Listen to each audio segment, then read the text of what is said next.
I'm so pleased to introduce our next reader. Anthony Madrid lives in Chicago.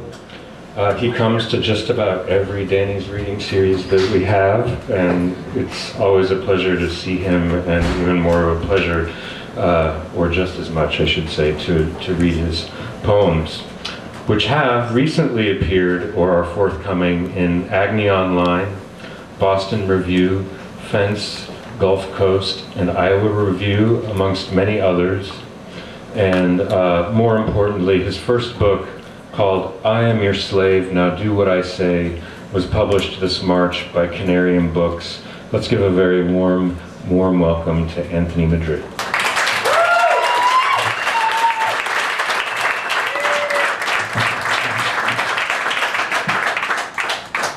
Thank you very much. I think it's probably okay. You want me to redo that? Joel, I scanned it up.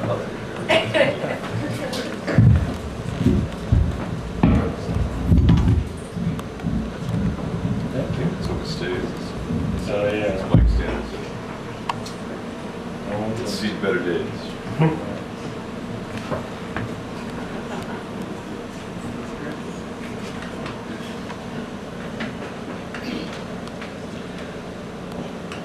This poem is called the 1897 edition of the Sears Roebuck Catalogue.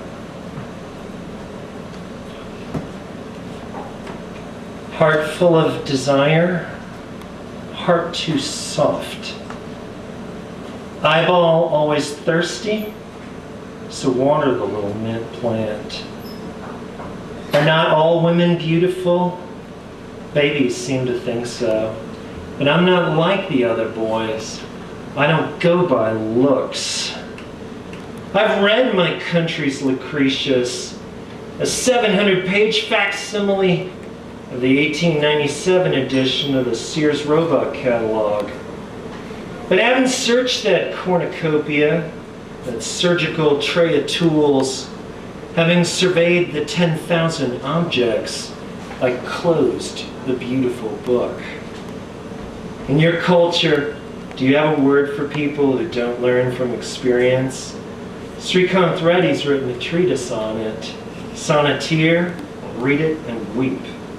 Yo los bautizo a ustedes con agua, él con el Espíritu Santo. And if even that's not enough for you, you ought to listen to the poet Hafez. He says you should be like an oyster. If they cut your head, give them a pearl. I approve the poet Hafez, for he speaks with loving, perverted sweetness.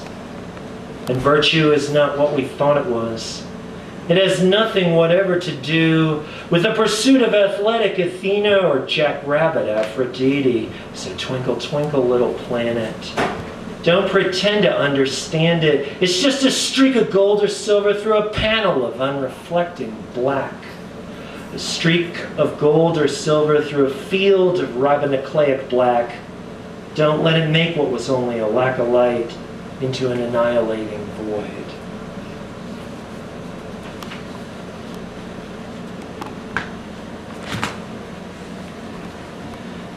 Time we rolled out that exquisite carpet on which is fiendishly worked the famous interruption of a certain ancient royal wedding procession. The betrothed couple, faces impassive, are both rather past the age of 30, yet boldly naked with golden bodies they make for a flashy piece of porn. Her breasts are as round and out-thrusting as bells, inflexible and superb. Her bronze nipples are slightly upwards of the out-thrusting most points. His cock is curved like a scimitar, and the stylized, detailed tattoos make it look like an arm reaching out from the top of a realistic human heart. Exactly 580 elephants, all of them black as umbrella canvas, are advancing in pairs in full armor down a thoroughfare cut through the jungle. But obstructing the royal progress is an aged begging-style poet monk, pot-bellied, yogic, eyes crossed, his mind fixed on the Jain religion. And when those regal lovers, sublime as elephants, espied the monk, they alighted from their elephant and said, "We must pay our respects to this great soul who is practicing harsh austerities." And in the only way they knew how, they both tried to reward the poet monk. Madrid, this poetry is strange. Who can understand it? The woman who can understand it has this day herself become a bride.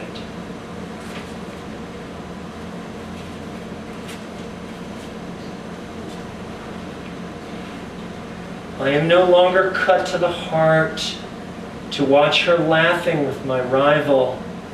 Any man who gives her pleasure, I consider my emissary. She said to me proudly, "I mean to ruin you for other women." She was what these moral morons call a consummate technician. Here's that boy with demon sideburns and slicked back black hair, and a shirt like from the Body Shop, complete with cotton racing stripe name patch.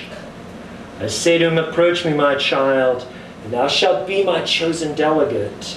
For thou art 17 feet tall and tricked out with a half-mile of tattoos. Go to the girl with the gemmy blue eyes and glossy asymmetrical hair. Speak gorgeous English into her glasses. Give her something to scheme on. 92805, and it's raining in Ukrainian village. The ambulance parked outside this joint has a crest of water ferns exploding out the top.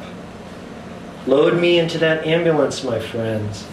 And if you bump my dreaming head, tell the driver not to worry, for I have no physical sensations. Oh God, the pleasure's too much, Madrid. I'm dying, but if I have to die of unwanted pleasure, all I ask is that I not die alone.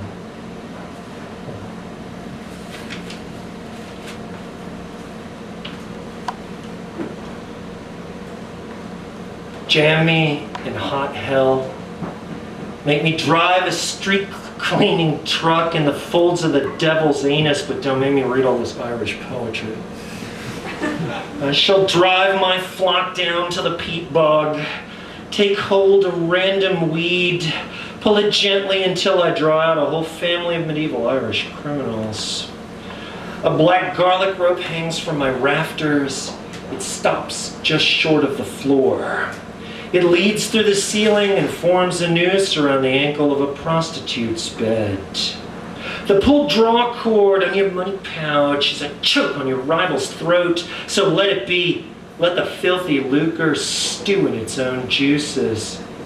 For if the word vagina means sheath, then every baby is a sword. Preserve us from this line of thinking. O Kuda la Sangama Diva! O twice-burned lover risen from the dead with wisdom in your mouth. Today you are looking at a living piece of flesh. I may not seem like much to you now, but you're seeing me after the accident. I know it doesn't matter to you, for your love for me is ethereal. But I am remembering the half hour, the minute, wherein I was young and brave and beautiful, and how all the old guys, no hair, and twice my IQ used to lick their lips and stare. Oh, we must go to school, to Swift. For Swift says there's no helping hating your neighbor, but you have to be a help to him nonetheless.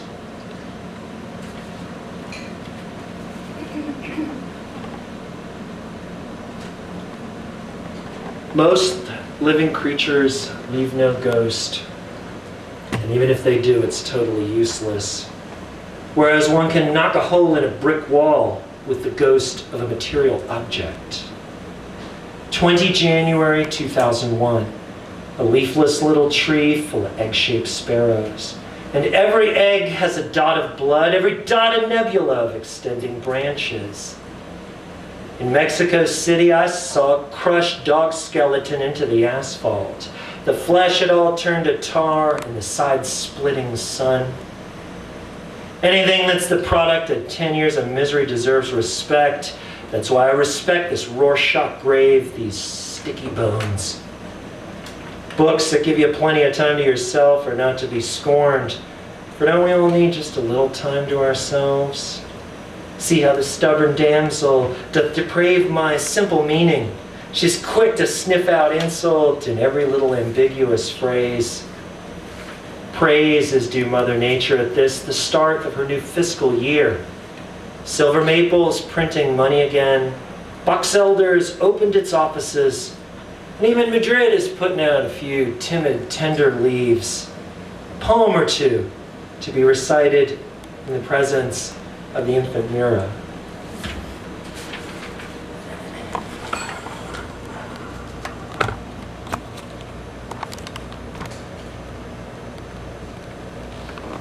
The door is rusted, the wall is clean.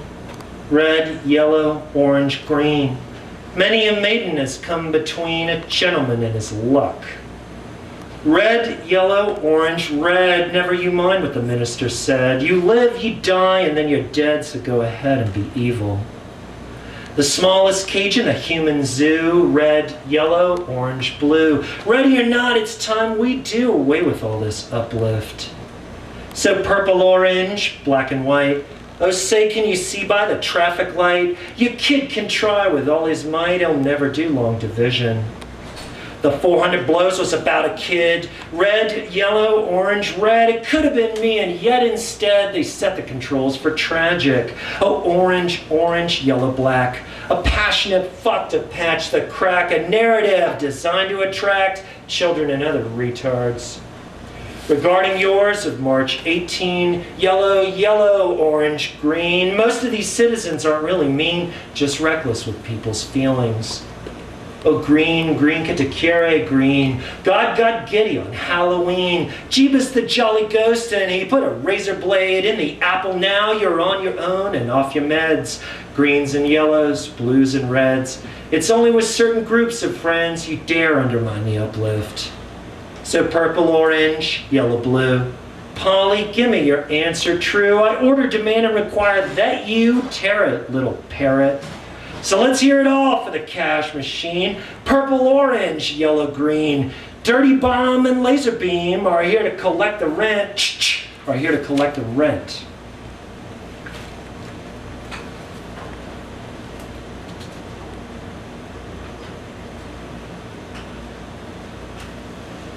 My brothers, we have left the world to be saved by persons unfit to live in it. The depressed will never save the world, for they unconsciously long to be rid of it. The constitutionally depressed are in the grip of an axe-grinding saturnine arrogance. They can only detect intelligence in that which conduces to the zero sum. No wonder they love their Sun Tzu, that much translated Taoist war manual, the world's only instruction book on how to be passive-aggressive. Oh, ye of little tact, how you long to hear confessions. You want to go on national television and dish out the advice. My brothers, we are different. We respect our materials. When issuing a traveler's advisory, the last thing we want to see is tears. We must wrest the world from the depressed, from those who put stock in repentance. But they cannot see how repentance is merely a piece of sacred theater. Trembling, pedantic, they step up to the plate and solemnly take a vow. They think dreamland starts now, for I have a piece of paper. Mama didn't love me, don't matter no more, for I have a piece of paper. And hand in hand, out of Eden they take their slow and solitary way. Wake up, Homer. Come on, Homer, rise and shine. For the human botch cannot grow a new head, nor should this be asked of him. The cracked ego cannot be patched. It is too late for the individual. In China, we say 3 Buddhas and 2 sticks of incense. It means none for you.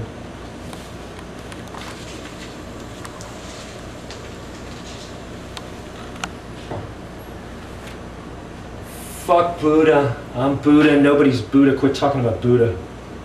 You can't intimidate me with your Tonka toy halo. You can't intimidate me with your kneeling animals, your journey, your treasure words, for I am just returned from beyond the endurable limits of human wisdom.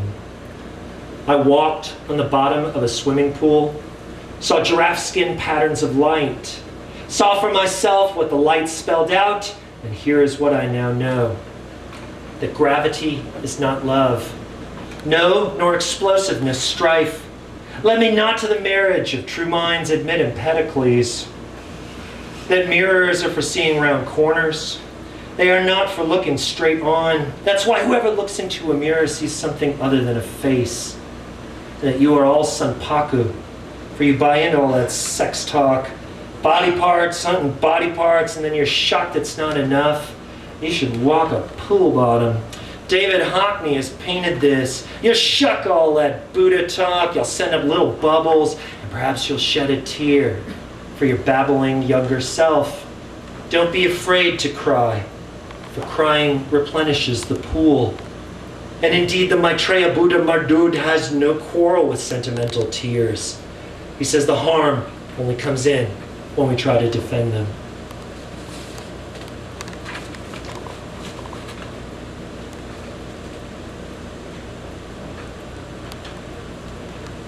He has no gift for friendship, for he is void of all curiosity. Or rather, he's only interested in matters touching the Lord Hamlet himself. He was born in a lab whose walls were lined with giant steamy jars of the milk of the various mammals, from the milk of camels to the milk of men. Pig milk, monkey milk, rat milk, dog and cat milk, and the milk of whales. The milk of the duck-billed platypus, and that of the platitudinous buck. The thick red milk of the vampire bat, and the black milk of the black bear. A backlit wall of bottles ranged from commonplace to rare. There was stallion milk and rooster, anaconda milk and shark. There was tarantula milk, Venus, flytrap, and that of the barking aardvark lark. And he would have been perfectly normal, would have grown up socially adroit, but he stripped the sheet off a drinking straw, took a blade and shaped a point, and he syringed into his body a few drops from every jar. Fell on the floor and spoke languages he had never heard before. He spoke titmouse, he spoke meow. He spoke moo and new and ha. He spoke 3 kinds of chicken hawk and the 30 dialects of ba. And from that day to this, Mardud's been lost in the zoo. A cautionary tale for whoever knows how to read the clues.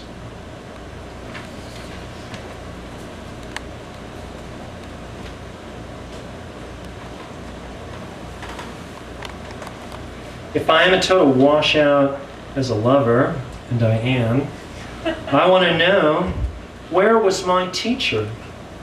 If I have no skills, no sense of adventure, if I'm hemmed in by mere convention, I want to know, where was my teacher? Where was my teacher when as a boy I tried to flirt with those Mormon girls? Where was he when one of those girls had white legs and boots black as India ink?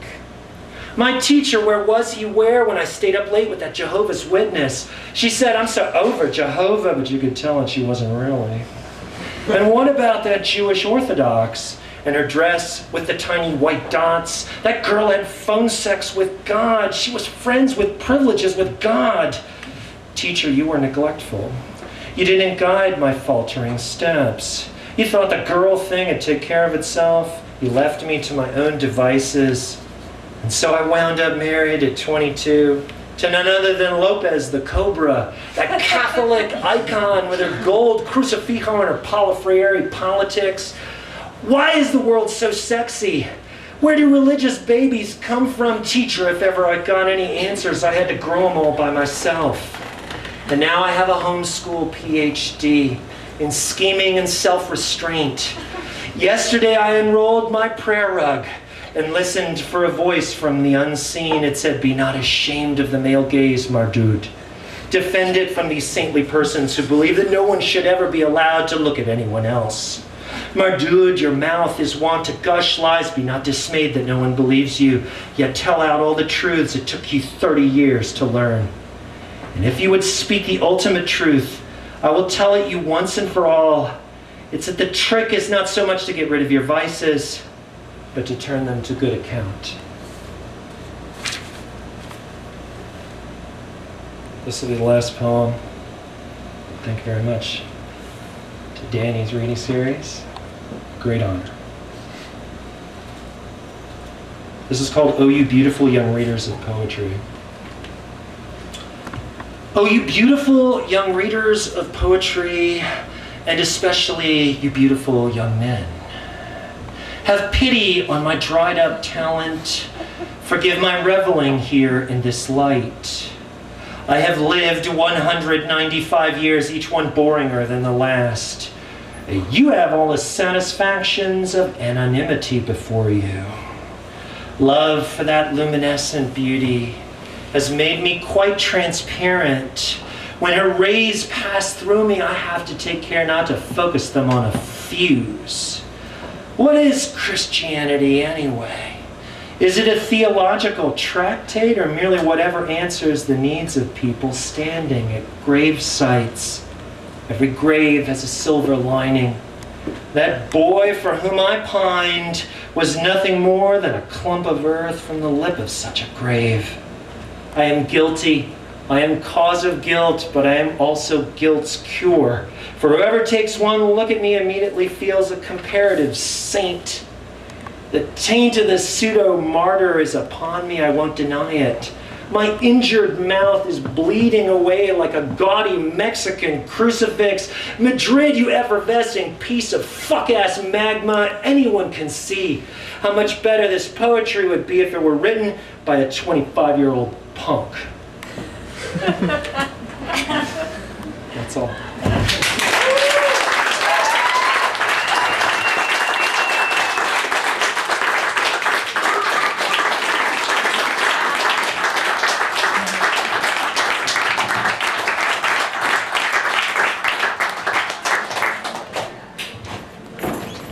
Thank you, Anthony.